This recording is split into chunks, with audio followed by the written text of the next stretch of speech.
Hello, Blue Jays fans, and welcome to Sunny Side of the Dome. I'm your host, Karen Soutar, and I'm here to talk some Blue Jays baseball with you for the next half an hour or so. Sunny Side of the Dome is brought to you by Jays from the Couch. We stream live on normally Thursdays at 6 p.m., but just a little plug while I think of it. Next week will actually be on Wednesday at 6 p.m. because next Thursday I literally will be at the Sunny Side of the Dome. I'm going to the Blue Jay game that starts at 3 p.m., so wish them luck.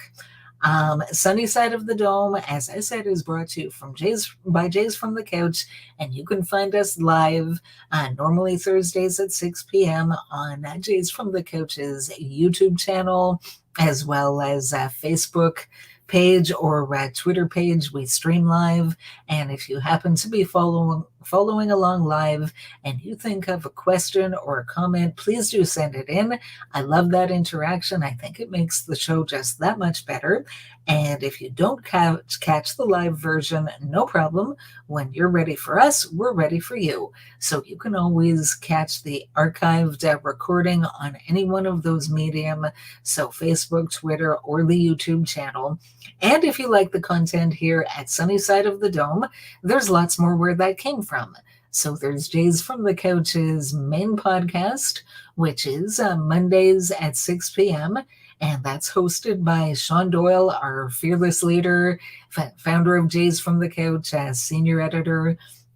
Sean's always got a lot of great ideas. So it's very interesting from week to week, and he's normally got other people on there with him to share their ideas as well, whether that's other Jays from the Couch writers. I've been on a fair bit myself, and other guests. So people who cover other MLB teams, professional MLB people who cover the Blue Jays, such as Keegan Matheson, Shai Davidi, and even some Blue Jays. Jordan Romano was on in the offseason. So very worth checking out. If you're not following live, it is actually available as a radio podcast, so you can download and listen to it in that way. And the other YouTube show is the Unfeck Circle. That's hosted by Steve Feck, my crazy colleague, Tuesdays at 6 p.m. And Steve is very interesting. His show is very interesting. He's smart. He's got an offbeat sense of humor. He has tons of knowledge about the baseball industry. And when I listen to Steve, I always learn something that I didn't know before. And I think of things in ways that I didn't in the past. And then I usually end up disagreeing, but that's fine. We can disagree with each other, but definitely check out the Unfeck Circle if you haven't been. Very worth a watch, a listen, whatever you have time for. Well, happy Thursday evening, Blue Jays fans. And why is it a happy Thursday evening? Because I promise you that the Blue Jays will not lose today. Yeah, that's kind of what it's come to lately over the last 6 games anyway. But we'll definitely talk some more about that in a little bit. So, yeah, leading off as usual, the housekeeping. So transactions, comings and goings, what's going on with this team in the last week or so. So last week we mentioned that Patrick Murphy had actually been DFA'd because they wanted to use the spot on the 40-man roster for somebody else. Well, I'm not surprised, Patrick Murphy was claimed by another team, actually the Washington Nationals, who we will be talking a little bit about in a little while. But yeah, so he's gone now out of the Jays organization, and really too bad that it didn't work out for Murphy in a Jays uniform. He had some success, but he was inconsistent. But I really think he's very talented, and we're rooting for him. Hope he gets another chance with the Nationals and does well in Major League Baseball. Preferably not with the Jays, please. Jays actually made a trade and acquired a player. And if you're wondering, how is that possible? The trade deadline has already passed. And this is something I actually learned fairly recently. I didn't know was possible. But when a player is not on any team's 40-man roster, it is still possible to trade those players. So the Blue Jays acquired Malex Smith from the Cincinnati Reds. He's an outfielder. He's 28 years old. He has some MLB experience in all or part of 5 different seasons, but he's not currently on the 40-man roster, as I said. So he's rather interesting. He's a left-handed hitter. Looking at his stats, because I'd heard the name, but I didn't really know all that much about him. So I looked up his stats, and interestingly, what seems to jump out about him is speed. So in 2018, it looks like he led the league in triples. He had 10 triples in 2018. Then in 2019, he led all of Major League Baseball in stolen bases with 46. So this is a skill that the speed, the ability to hit triples and steal bases and so forth, that this is a skill that the Major League team doesn't really have a ton of. They're more power hitters and so forth. And you kind of think about Jonathan Davis and actually Sean Doyle. He had a post about that today. And really, Jonathan Davis, he was DFA'd earlier. And I don't think the Blue Jays really wanted to lose Jonathan Davis. I think they had other priorities for the 40-man roster currently. And I think that they were hoping that Davis would clear waivers, and instead he was claimed by the New York Yankees. So the Blue Jays saw an opportunity to acquire another player with a similar skill set, and they took it. So it'll be interesting to see how Malex Smith is used, if they think of him strictly as outfield depth in the minors, because he's currently with the AAA team, the Buffalo Bisons, or if they maybe have plans to get him onto the 40-man roster somehow, and maybe use him as a pinch runner later in games if they're down and they want to try to squeeze out a run, which something they seem to have some trouble with scoring, even though they're a big scoring team. Scoring in the later innings, they seem to have trouble with for some reason. So excuse me just a moment.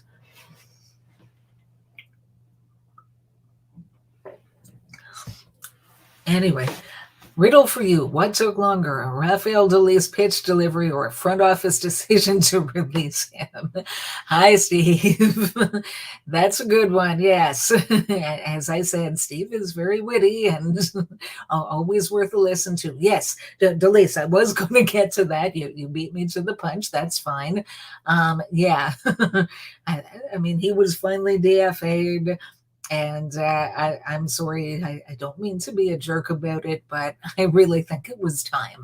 I think it was past time, as you pretty much suggested yourself there. I mean, and I feel for the guy. I mean, you look at his StatCast page and his inconsistent results, and Dolis does have a good arm, but his problem seems to be staying in the strike zone, and the Blue Jays did give him chance after chance, and he just really didn't put it together. So be interesting to see if someone else, another team, takes a chance on him, or if he ends up going unclaimed, and who knows. I mean, all the best to him, but the Jays are trying to get into the playoffs this year, and they'd run out of time. They just couldn't afford to keep running Dolis out there and him slowly blowing games for them. So all the best, Dolis, wherever you end up, and let's hope the Blue Jays bullpen can get better.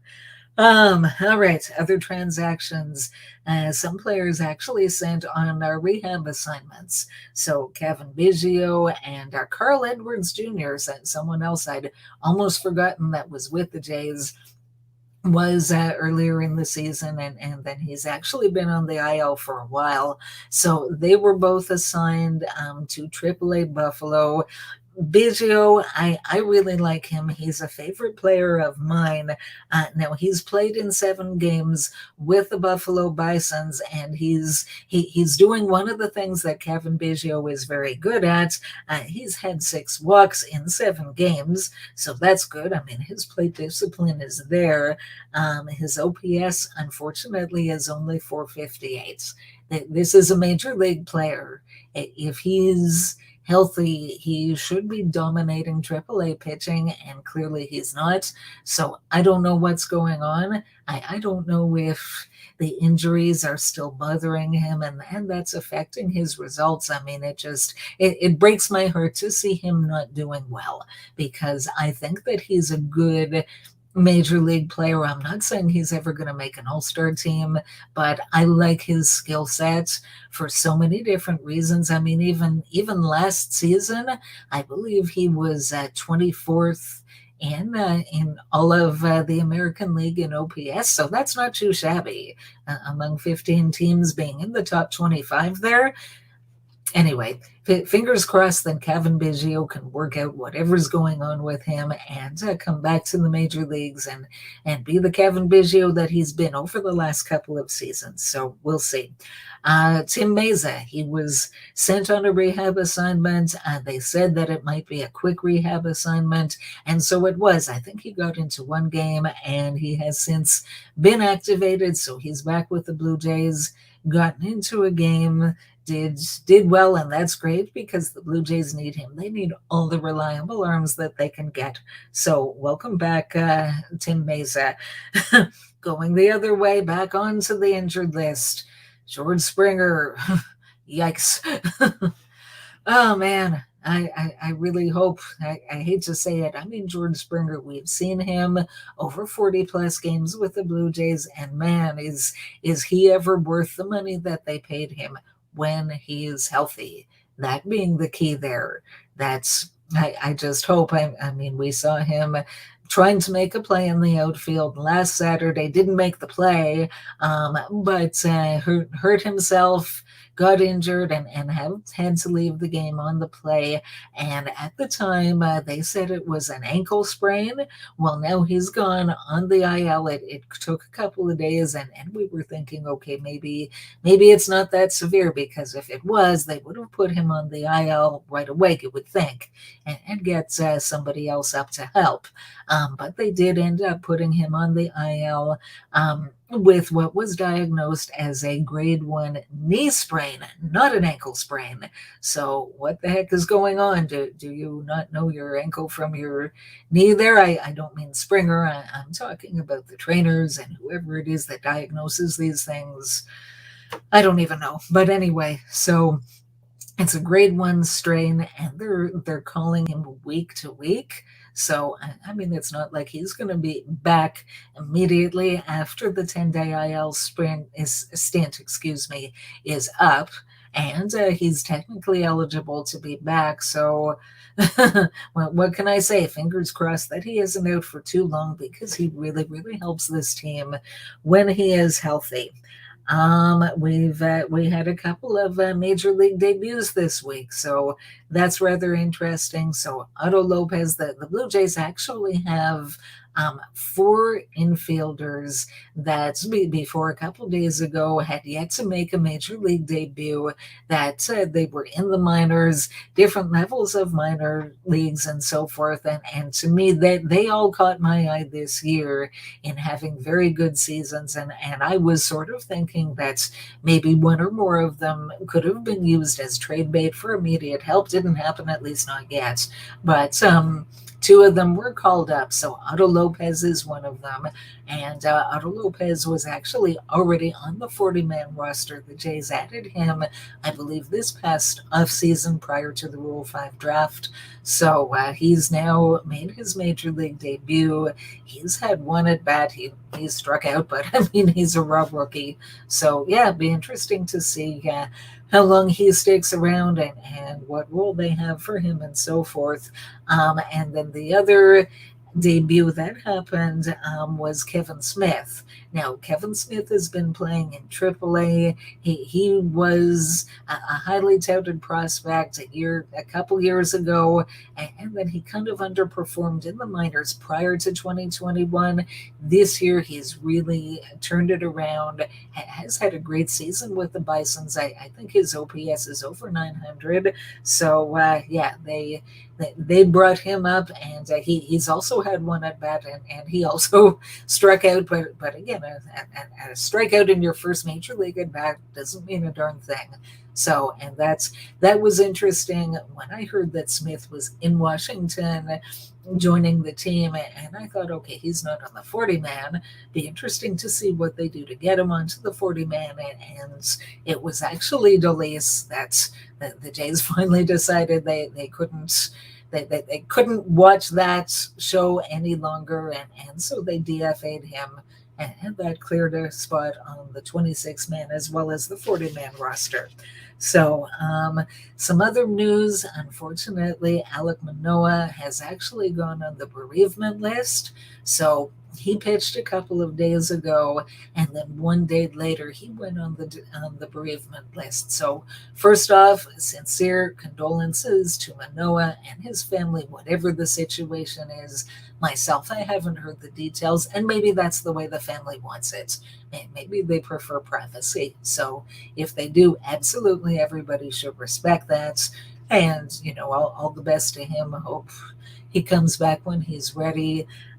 He actually had a subpar outing versus the Nationals on Tuesday, and Manoah, he's just, it's not his first subpar outing with the Jays, but when you look at all the starts that he's made, we've really come to expect Alek Manoah to do very, very well, because much more often than not, he's been really good. So I don't know him, of course. I don't know what's inside his head, and I don't presume to speak for him or anything like that, but I can't help but wonder if whatever was already going on, if it wasn't something that was very sudden on Wednesday, if perhaps he might have been a little bit distracted there, because one of the things that I always say, that they're not robots, they're humans. So if his heart and his attention was at least divided on Tuesday, you can kind of understand that. So hope he comes back when he's ready, and he can pitch like the Alek Manoah we've come to really like as Jays fans.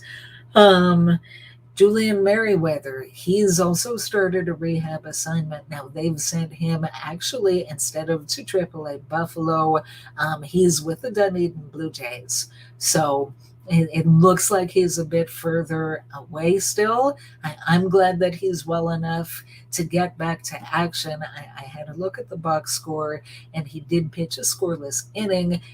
Somebody who I follow on Twitter and who seems to know the Blue Jays minor league system fairly well, and really watches things, was really watching that game, it seemed, and posted the average pitch speed, and it wasn't anywhere like what we saw from Julian Merryweather when he was absolutely lights out in a few games with the Jays. He didn't make it past the high 80s. So needless to say, he's got a ways to go before he's going to be MLB ready.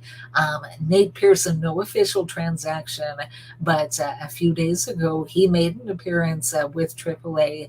He was an opener for Thomas Hatch, and Pearson, he had a scoreless inning.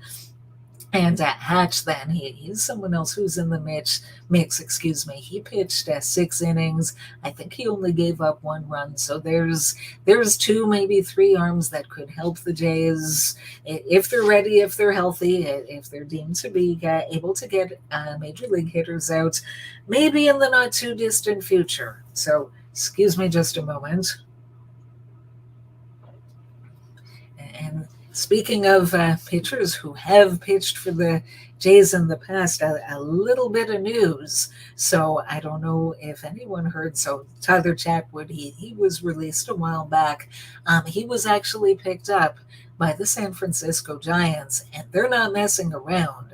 They have one of the better records in baseball. They're very much contending A lot of people thought that the NL West would be a battle between the Dodgers and the Padres. Last time I looked, it was actually the Giants leading the division. So that's pretty impressive. But Tyler Chatwood, so the Giants picked him up. He got into a game and he gave up 5 runs, 3 of them earned. The Giants lost by 4 runs. So even if you subscribe to the theory that the pitcher, it's not really his fault when he gives up unearned runs. Well, even when you take those out of the mix, he still gave up 3 earned runs, which was more than the difference in a loss to the New York Mets. So, again, I never didn't wish him well, but I'm sorry to say, Tyler Chatwood, I'm glad you're not doing that with the Jays anymore, because we need guys up here who can absolutely get hitters out. So, and now that I've been going on about that for a while, onto the heart of the order. And yeah, it's been an interesting week or so. So, I mean, the Jays in their last 6 games have a very unfortunate record of 1-5. And really, I'm sure most Blue Jay fans, I most definitely was hoping and expecting for better than that. I mean, at least I know they're on the road. At least if they could have gone 3-3 in those games instead of 1-5. And so 3 of them were against the Seattle Mariners, and the Mariners and the Jays have been kind of bouncing up and down all season. So right now the Mariners are actually a game ahead of the Jays. When that series started, the Jays were a little bit ahead of the M's, and so I mean that's a team that's they've been pitching very well lately, and I mean you can sort of see how they could have taken 2 out of 3.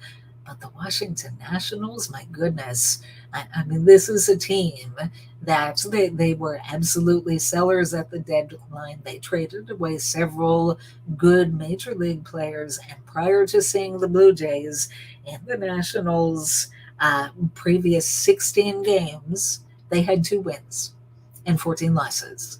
So you would think that the Blue Jays, who are a contending team, would at least be able to win one of those 2 games, but it didn't happen. And I mean, it's never an automatic win when you're going out and playing another major league team, even one who's struggling.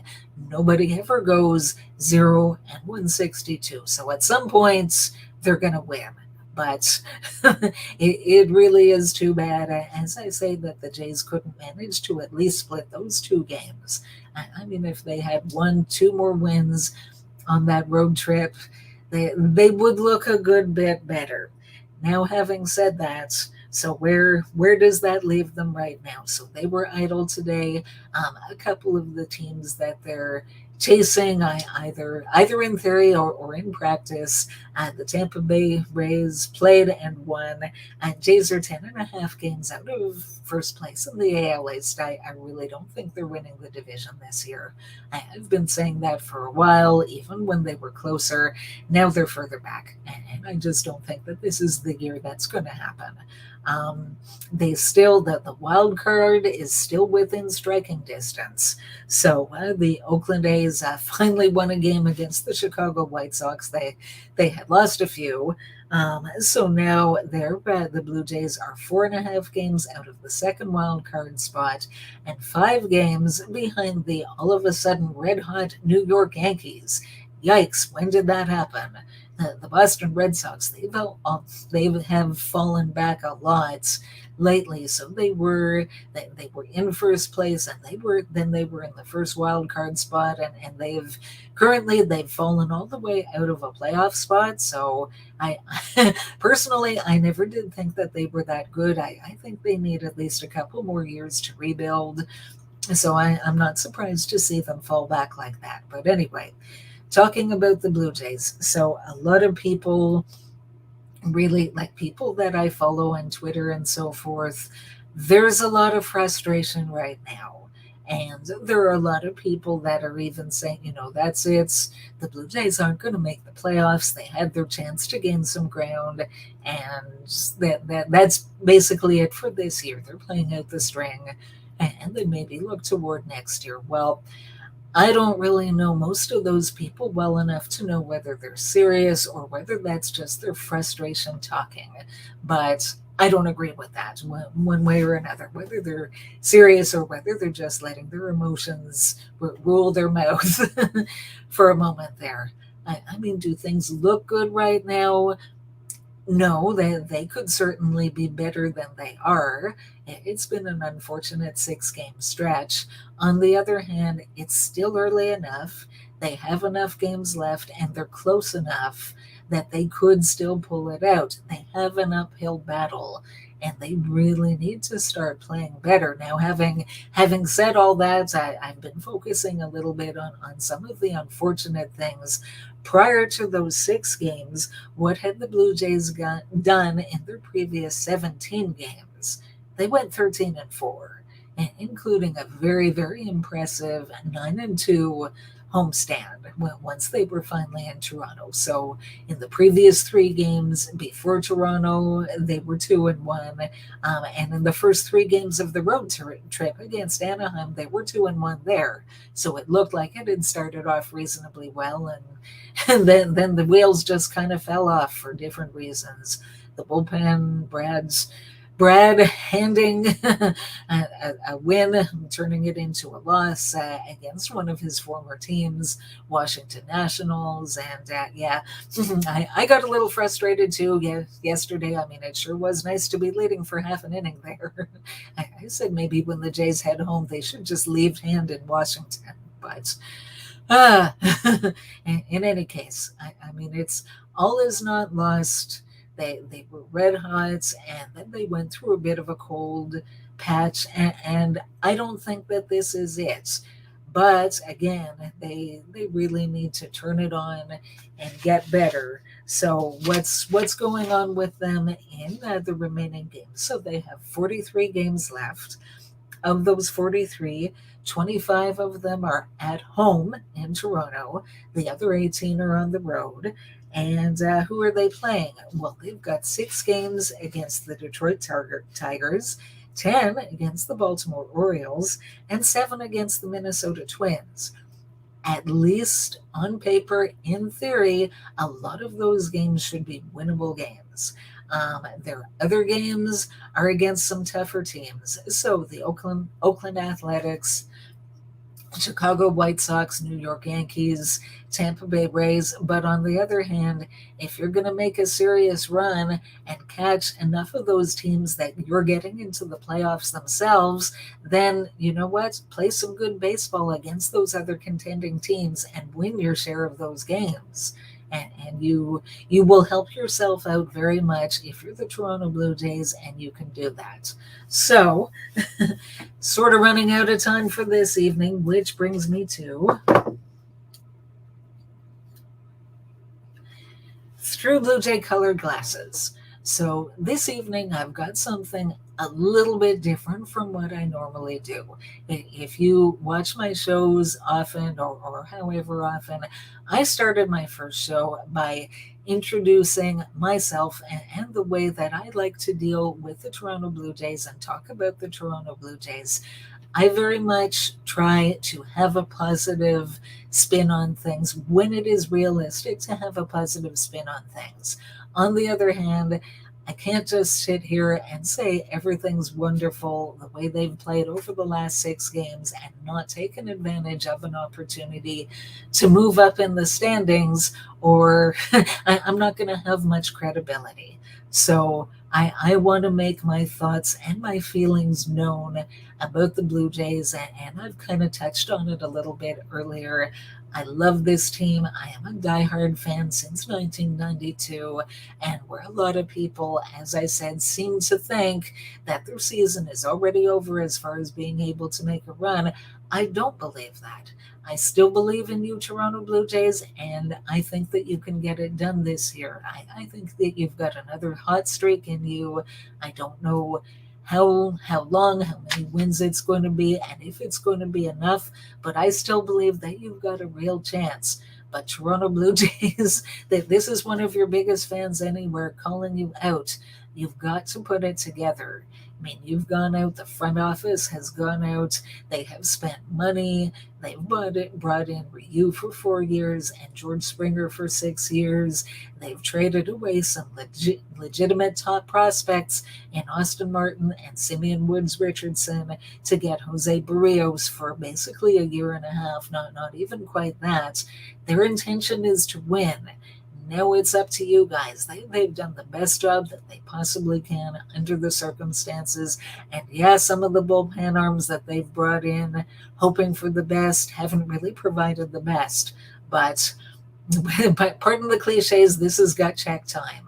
If you want to get into the playoffs and not waste this season, not waste the amazing talent that has been on the field, Vladimir Guerrero Jr. having a breakout season, and Vlad, I always believed in you, and I still believe in you, even though you've come back to earth a little bit over the last, I don't know how long it's been. Try to get back to hitting. Yes, I know you're trying, but the sooner you can figure it out, the better for the team. Teoscar Hernandez has been absolutely phenomenal. 3 Blue Jays players in a week in a row.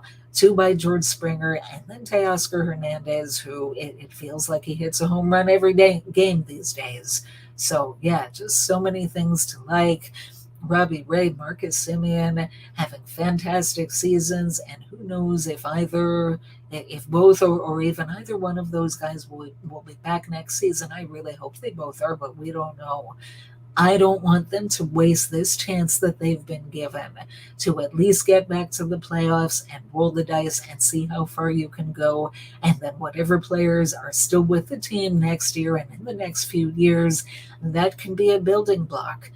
But find it in you. Don't waste this chance that you've been given. Don't take a step back. Yes, I know that last year was 8 teams in the league making the playoffs, and now we're back to 5. Well, you know what? Those are the cards that you've been dealt. So I really hope that you go out and find a way, get back into the playoffs, keep moving forward, and I really believe there's going to be another championship or more than one back in Toronto before too soon. So on that note, that's pretty much all I've got for this evening. So let's go Blue Jays, and I'll see you again next Wednesday.